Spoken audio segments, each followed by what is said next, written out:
was an important day in the yard. Everyone was busy and excited, making notes and taking photographs. A special visitor had arrived and was now the center of attention.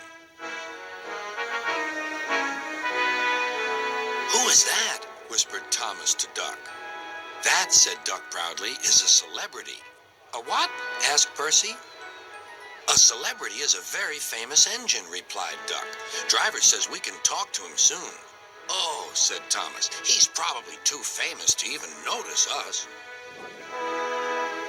Just then, Gordon arrived. "Huh," said Gordon. "Who cares? A lot of fuss about nothing, if you ask me." And he steamed away. Later that night, the engines found that the visitor wasn't conceited at all. He enjoyed talking to the other engines till long after the stars came out. He left early next morning. Gordon was still complaining.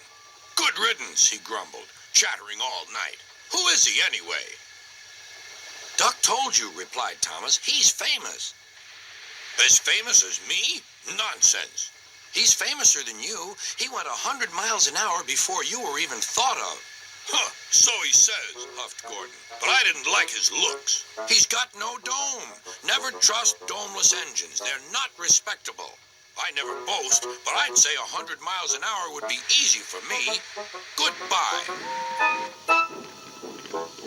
Duck took some freight cars to Edward's station. "Hello," called Edward.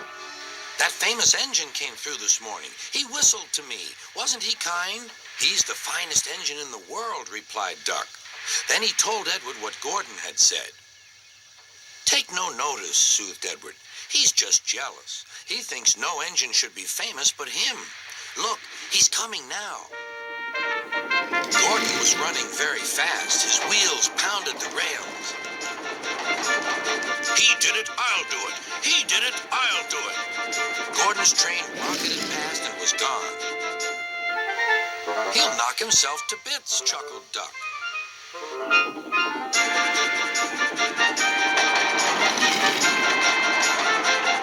Gordon's driver eased him off. "Steady, Gordon. We aren't running a race." "We are then," said Gordon, but he said it to himself. Suddenly, Gordon began to feel a little strange. "The top of my boiler seems funny," he thought. "It feels as if something is loose. I'd better go slower." But it was too late. On the viaduct, they met the wind. It was a teasing wind which blew suddenly in hard puffs.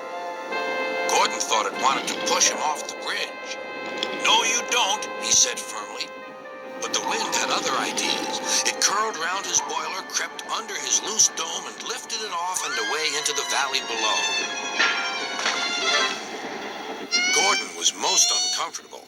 The cold wind was whistling through the hole where his dome should be, and he felt silly without it.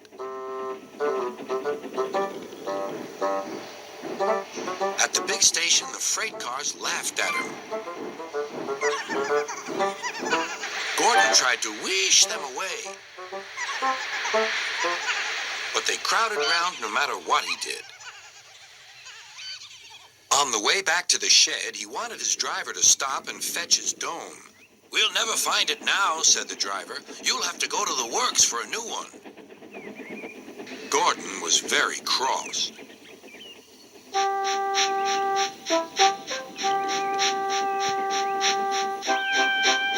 "I hope the shed is empty tonight," he huffed to himself.